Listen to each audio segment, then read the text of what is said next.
নমস্কার বন্ধুরা, সংসারের রীতিকথায় সবাইকে স্বাগত জানিয়ে আমি তনুশ্রী চলে এসেছি নতুন একটা রেসিপি। এখন তো বাজারে প্রচুর ব্রোকলি পাওয়া যাচ্ছে, আর ব্রোকলি দিয়ে আপনারাও তো নিশ্চয়ই অনেক কিছু রান্নাই করেন। হ্যাঁ, আমিও ব্রোকলি দিয়ে অনেক কিছু রান্না করি, কিন্তু আজকে দেখুন ব্রোকলির একটা সম্পূর্ণ নিরামিষ রেসিপি আপনাদের দেখাবো।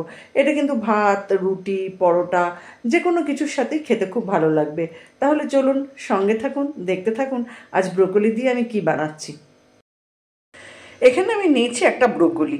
এবার এই ব্রোকলিগুলো টুকরো টুকরো করে কেটে নেব। ব্রোকলিগুলো তো আমি এইভাবে টুকরো টুকরো করে কেটে নিয়েছি, আর জল দিয়ে ধুয়েও নিয়েছি। এবার হালকা করে একটু ভাপিয়ে নেব, কারণ অনেক সময় পোকামাকড় থাকে, তো তারপরে বাজারে তো যখন কিনে আনি ধুলো ময়লা থাকে, তাই আমি হালকাভাবে একটু ভাপিয়ে নেব। এবার আমি ব্রোকলিগুলো একটু ভাপিয়ে নিচ্ছি। এখানে আমি একটা কড়াই বসিয়ে দিয়েছি, কড়াইয়ে দিয়ে দিয়েছি সর্ষের তেল।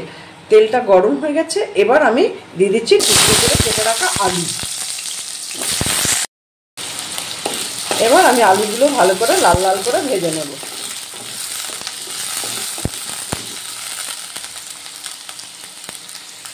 এখানে একটা মিক্সিং জার নিয়েছি, আর মিক্সিং জারে দিয়ে দিলাম একটা টমেটো আর টুকরো করে কেটে রাখা আদা। এবার এই আদা আর টমেটো একটা পেস্ট বানিয়ে নেব। আলুগুলো তো ভাজা হয়ে গেছে, এবার আমি আলুগুলো তুলে নেব।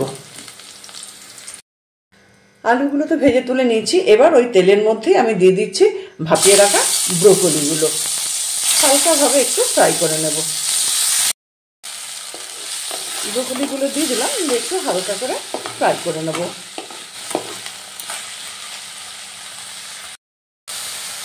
ব্রোকলিগুলো আমি হালকাভাবে ফ্রাই করে নিয়েছি। এবার আমি ব্রোকলিগুলো তুলে নেব। আবারও আমি কড়াইয়ে দিয়ে দিয়েছি তেল। তেলটা গরম হয়ে গেছে, এবার আমি 3 টুকরো দারচিনি, হাফ চামচ গোটা জিরে, একটা শুকনো লঙ্কার একটা ছোট এলাচ ফোড়নের জন্য দিয়ে দিলাম। এবার ফোড়নটা ভালো করে ভেজে নেব। ফোড়নটা ভালো করে ভাজা হয়ে গেছে, বেশ সুন্দর একটা ভাজা ভাজা গন্ধও বেরোচ্ছে। এবার যে টমেটো আদার পেস্ট বানিয়ে রেখেছিলাম, সেই পেস্টটা দিয়ে দিলাম।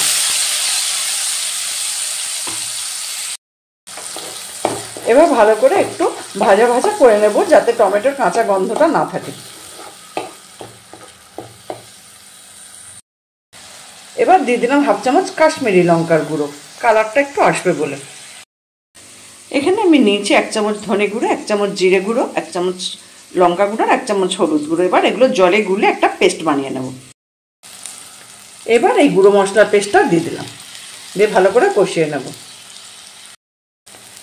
মশলাটা তো ভালো করে কষানো হয়ে গেছে, এবার দিয়ে দিলাম ভেজে রাখা আলুগুলো, দিয়ে আবারও ভালো করে কষিয়ে নেব।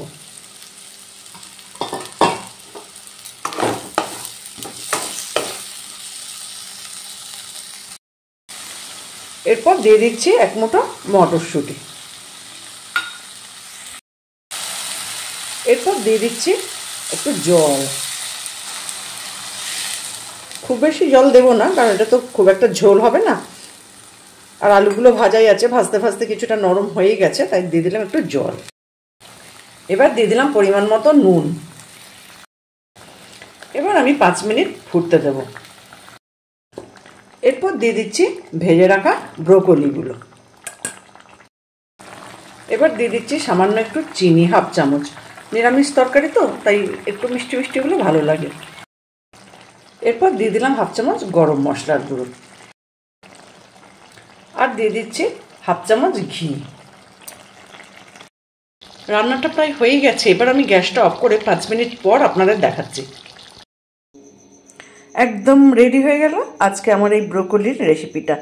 এই ব্রোকলির তরকারিটা কিন্তু রুটি, পরোটা, ভাত যে কোনো কিছুর সাথেই খেতে ভালো লাগে। কত সুন্দর দেখতে লাগছে, দেখে তো বুঝতেই পারছেন। এটা খেতেও কিন্তু ভীষণ সুন্দর হয়। আমার রেসিপিটা ফলো করে আপনারাও বাড়িতে একদিন বানিয়ে দেখতে পারেন। বাড়িতে বানালে কেমন হয়েছে জানাবেন, ভালো লাগলে একটা লাইক দেবেন। দেখলেন, আপনাদের সামনেতেও বানালাম। কত কম উপকরণ, মশলা তো বিশেষ কিছুই নেই, আর এইটুকু মশলা রান্না করতে গেলে তো দিতেই হয়, তার বেশি কিছু তো নয়। এই উপকরণগুলো কিন্তু আমাদের হাতের কাছে রান্নাঘরেই থাকে, বাড়তি কিছু যে কিনে আনা সেসব নয়।